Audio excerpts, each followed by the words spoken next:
Boa noite, pessoal.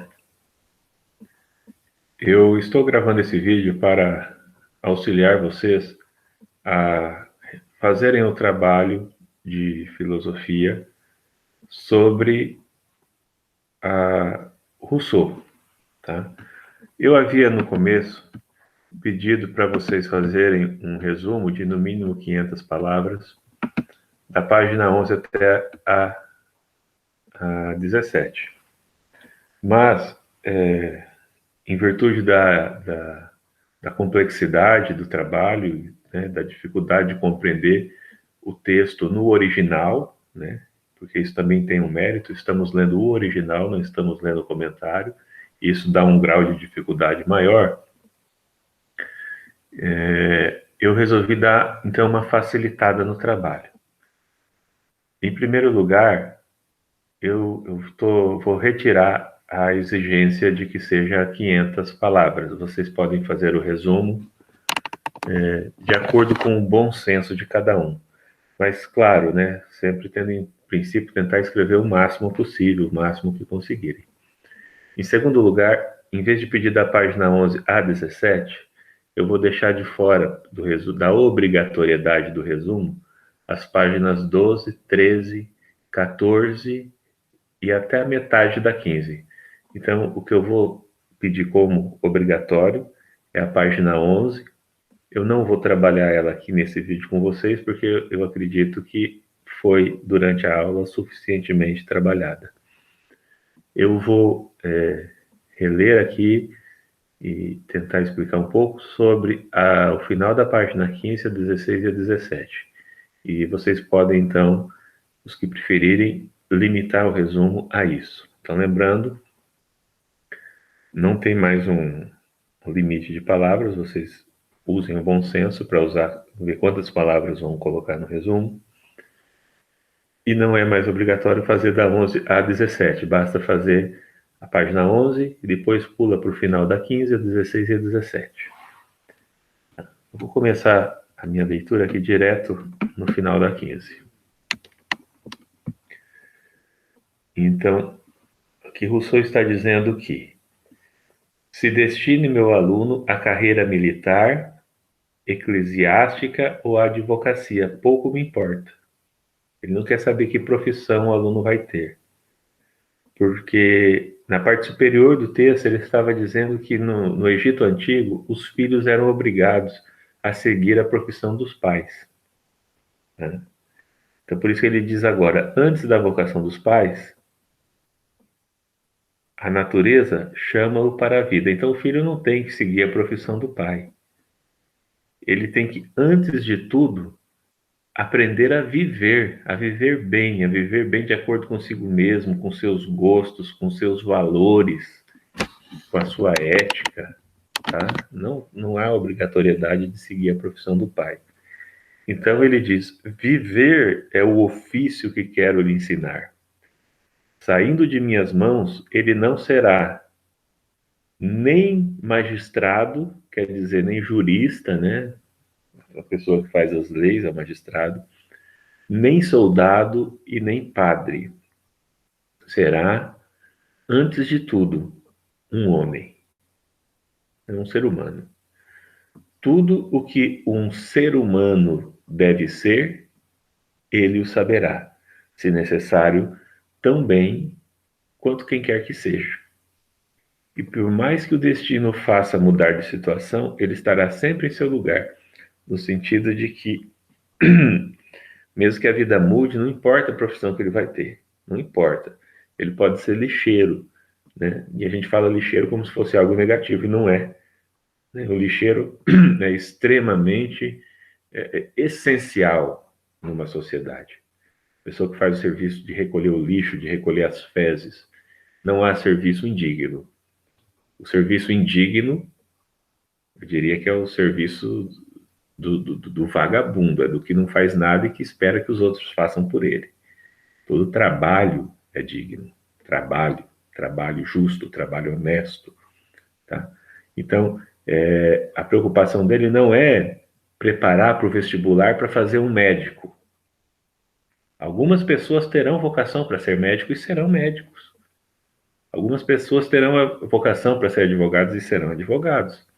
Mas a preocupação de Rousseau é mais uma preocupação da harmonia do indivíduo consigo mesmo, da sua ética, né, dos seus sentimentos, do saber se relacionar com as pessoas. Essa é a preocupação dele.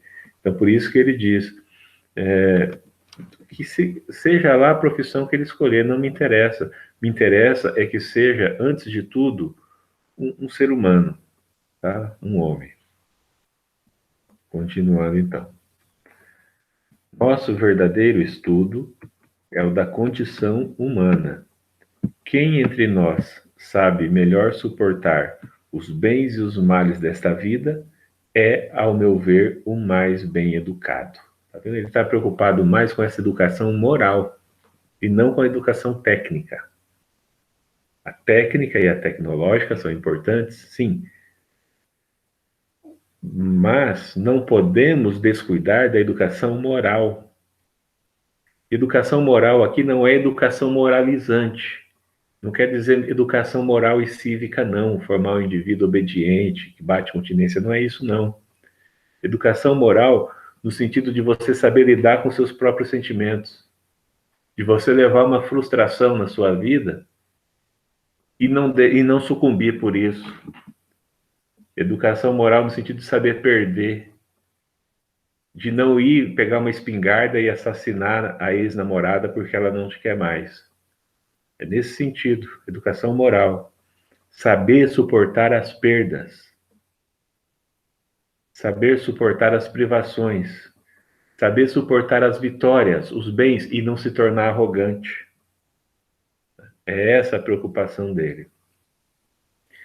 Então, é preciso que durante o processo educativo, o aluno seja exercitado a ganhar e a perder, a lidar também com os sofrimentos, também com as frustrações e também com os prazeres. Né? É isso que está dizendo nessas 3 últimas linhas da página 15. Repito então: quem entre nós melhor sabe suportar os bens e os males desta vida é, ao meu ver, o mais bem educado. Daí decorre que a verdadeira educação consiste menos em preceitos do que em exercício. O que é preceito? Preceito é dar conselho, é dar sermão, é dizer o que os outros devem fazer. Ele diz a verdadeira educação não é um professor falando. A verdadeira educação é o aluno se exercitando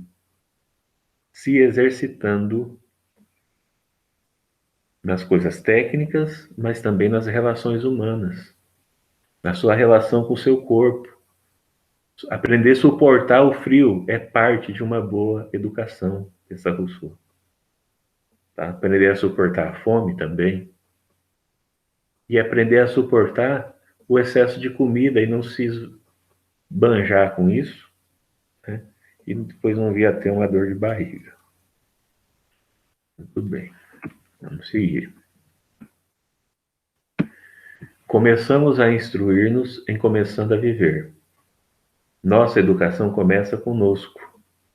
Nosso primeiro preceptor é nossa ama. Quando você nasce, você já está sendo educado. A ama aqui é a cuidadora de bebê. Tá? É um termo que se usava antigamente, a ama de leite, é a pessoa que cuida do bebê. Essa ama de leite que tinha no passado, hoje foi substituído pela professora e agora, recentemente, também pelo professor da educação infantil. Tá? Pré é ali já desde a creche mesmo, tá? Seria a ama de leite.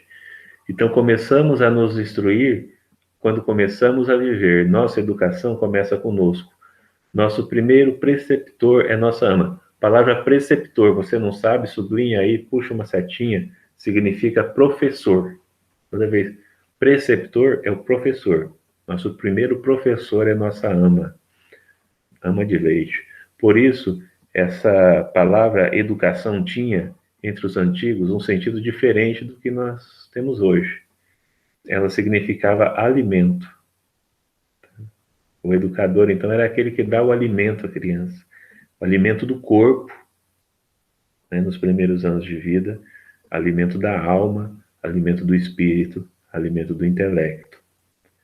Assim, a educação, a instituição, a instrução são três coisas diferentes em seu objeto quanto o governante, o preceptor e o mestre.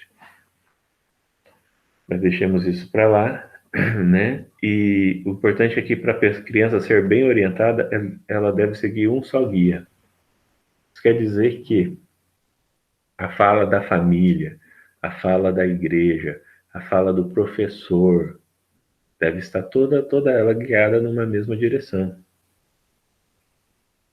Se um ensina de um jeito, se a família ensina de um jeito e a escola ensina de outro, cria uma criança confusa, cria uma criança neurótica, dividida, né?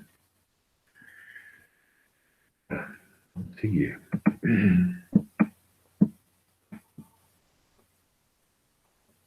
É preciso, portanto, generalizar nossos pontos de vista e considerar em nosso aluno o homem abstrato, o homem exposto a todos os acidentes da vida humana. Se os homens nascem arraigados ao solo de um país, se a mesma estação durasse o ano todo, nascessem, né, arraigados, se cada qual se prendesse a seu destino de maneira a nunca poder mudar, a prática estabelecida seria até boa até certo ponto. A criança educada para essa condição, dela não saindo nunca, não poderia ser exposta aos inconvenientes de outros. Quer dizer, você não pode educar a criança para uma situação só. Se você nasce classe média, você educa seu filho para ser só classe média. E se a educação, e se a situação mudar? E se acontecer alguma coisa no país, uma guerra, uma peste? E se ficar pobre? Essa criança que foi educada para ser só de uma classe média ou de uma classe alta, vai ter dificuldades para sobreviver. As coisas estão sempre mudando. A roda do mundo gira. Por isso que ele diz, aí em amarelo, mas dada a mobilidade das coisas humanas, dado o espírito inquieto e agitado deste século, em que tudo se transforma a cada geração, e agora cada vez mais, né, tudo está sempre mudando, poder-se-á conceber um método mais insensato que o de educar a criança como nunca devendo sair de seu quarto, como devendo sem cessar achar-se cercada dos seus, quer dizer, da sua família, das pessoas que cuidam dela. Está falando isso é muito insensato, você educar uma criança presa, educar uma criança sem sair do quarto, sem sair da sala de aula, sem ter contato com a terra, com as coisas, com o mundo. Tá? Se o infeliz dá um só passo na terra, se desce um só degrau, né, descer do degrau da casa, vai lá na terra, está perdido. Não é isso ensiná-lo a suportar a dor. Me perdoe. Não é isso ensinar-lhe a suportar a dor. É exercitá-lo. Eu acredito que aqui tem um erro de digitação. Seria exercitá-lo a senti-lo. Né? Então, fala, a criança precisa aprender a suportar a dor. Ela precisa pisar com o pé dela na terra para se fortalecer. Não ficar só presa no quarto. Preciso sentir o vento frio, sentir a natureza. Claro que quando se trata dos nossos filhos, né, é um pouco mais difícil pôr isso em prática. A gente quer proteger. Só que Rousseau está falando, se você proteger demais, você não está preparando a criança para a vida. Não está preparando ela para, né, a natureza. E aí ele continua. Não se pensa senão em conservar a criança. Não basta. Deve-se-lhe ensinar a conservar-se em sendo homem, a suportar os golpes da sorte, a enfrentar a opulência e a miséria. É o que eu estava falando, saber bem ser rico e saber ser pobre, conforme a situação da vida muda. Que o pobre saiba se ficar rico, agir como rico, e que o rico saiba se ficar pobre, a ter a pele dura para suportar a pobreza, para suportar o vento frio, a ter o estômago treinado para suportar a fome. A vida muda. Então, volta à leitura. Não se pensa senão em conservar a criança. Não chega aí, isso não chega. Deve-se ensinar-lhe a conservar-se, em sendo homem, a suportar os golpes da sorte. Os golpes da sorte. Suportar o azar, suportar a derrota, suportar a perda, a suportar a injustiça. A criança tem que aprender isso também. A enfrentar a opulência, enfrentar os ricos e a miséria, saber lidar com a miséria, ensinar-lhe a viver, se necessário, nos gelos da Islândia, que é um país muito, muito frio, suportar o frio, ou no rochedo escaldante do deserto do Saara, fala aqui de Malta, escaldante é quente, né? Ou do rochedo do deserto. Então a educação tem que preparar a criança para lidar com aquilo que a vida lhe trouxer, que é sempre imprevisto.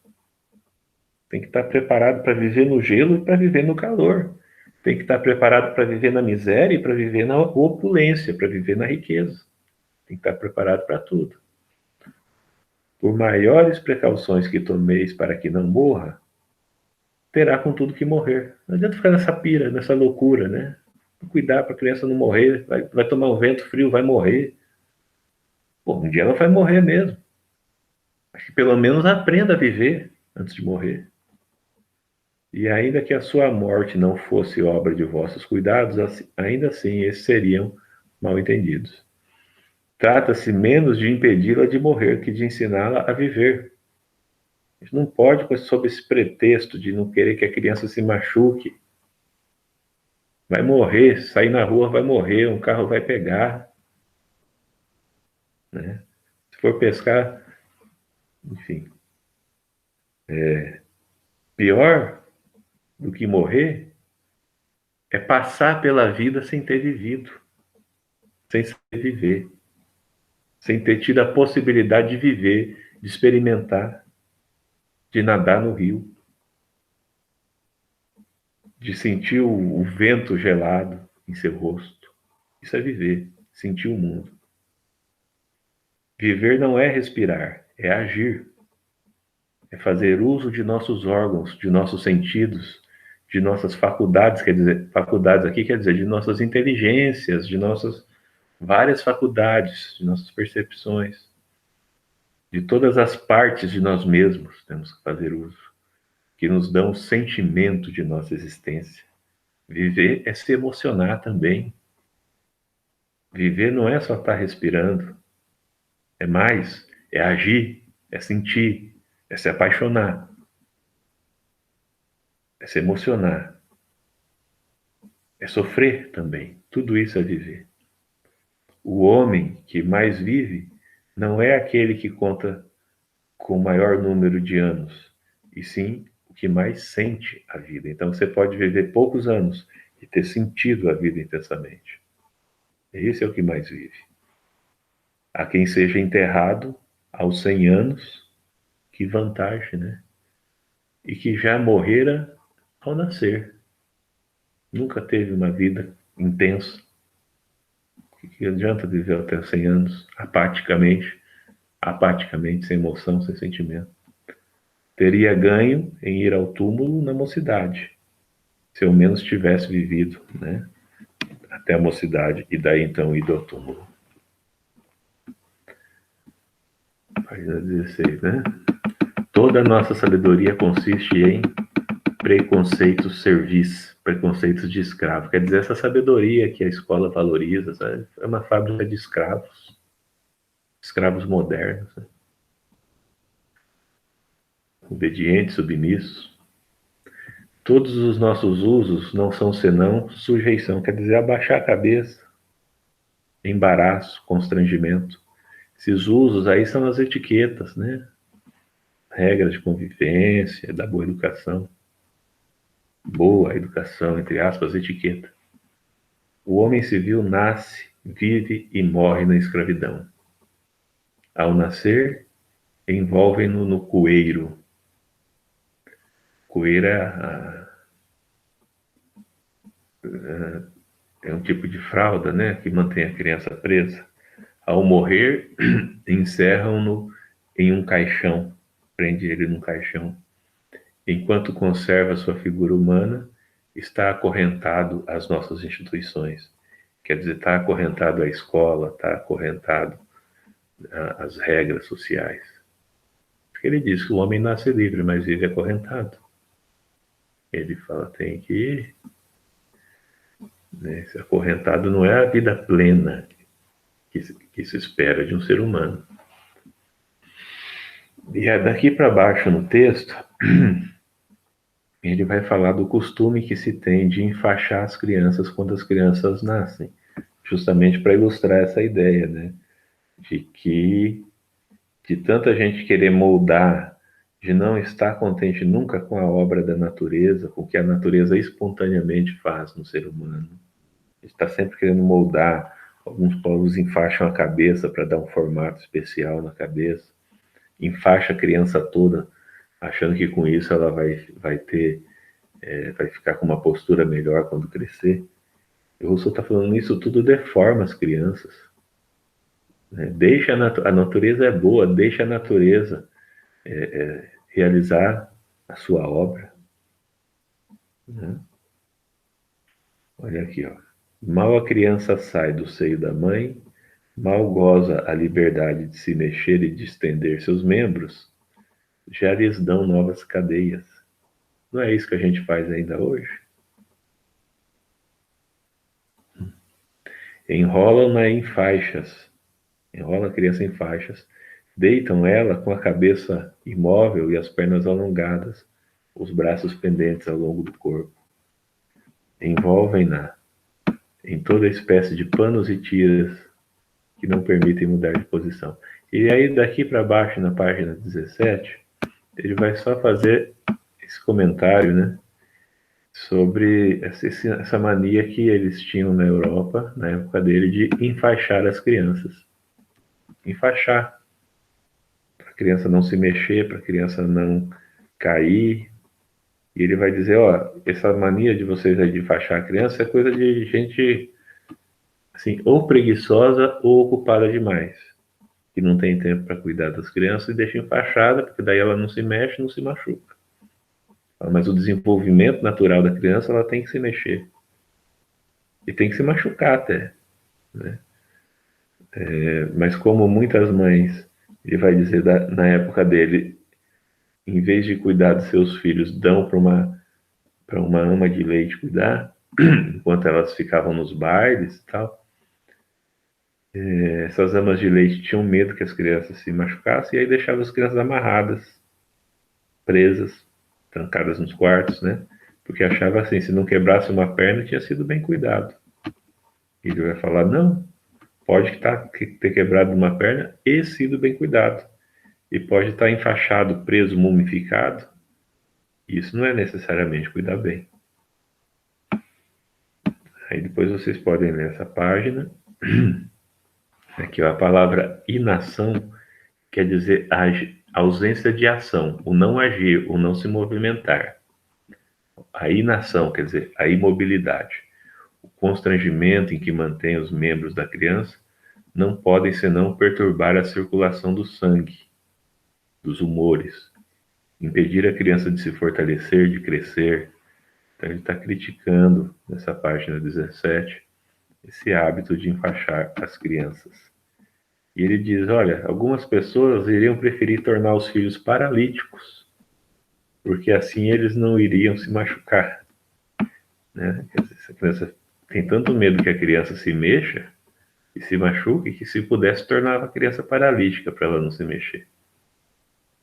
Tem outra coisa engraçada também, que ele fala que a criança se mexer, não se mexer. Esqueci, desculpa. A gente vai chegar aqui para baixo ainda. Então ele diz que essas crianças amarradas são mais infelizes do que um criminoso algemado. Imagina se amarrasse nós, você, eu, a gente ficava enfaixado durante horas, sem poder se mexer, sem poder se coçar, sem fazer os movimentos naturais, sentado, imóvel. Então ele está dizendo, é claro que as crianças assim choram e gritam, você também não ia chorar? Desde o nascimento, né, você recebe algemas, no caso, esses panos que te prendem. Não, a gente ia gritar mais do que eles, se fosse com a gente. Tudo bem, gente, eu acho que com isso vocês já podem fazer esse resumo, com essa explicação. Então, limitamos a página 11. A 11 eu não vou ler de novo porque ela é razoavelmente tranquila. A gente lê um pouco na aula, vocês voltam, releem, né? Dá para entender. Aí pula, então, a 12, a 13 e a 14, que ele vai falar um pouco da história na 12, 13 e 14, né? De como era a educação lá no Egito e tal. E já passa direto aqui para o final da 15, então. Que é a parte que eu li agora. Começa aqui, ó, que meu aluno se destine. E aí você lê isso aí de novo, faz um resumo, daí até a 17, onde eu li agora. Beleza? Eu conto com vocês para fazer isso ainda nesse final de semana.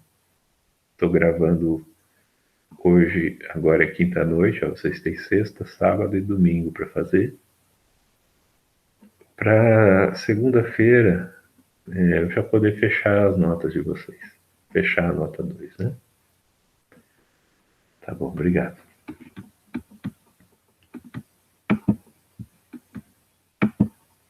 Obrigado a quem assistiu até aqui. É difícil.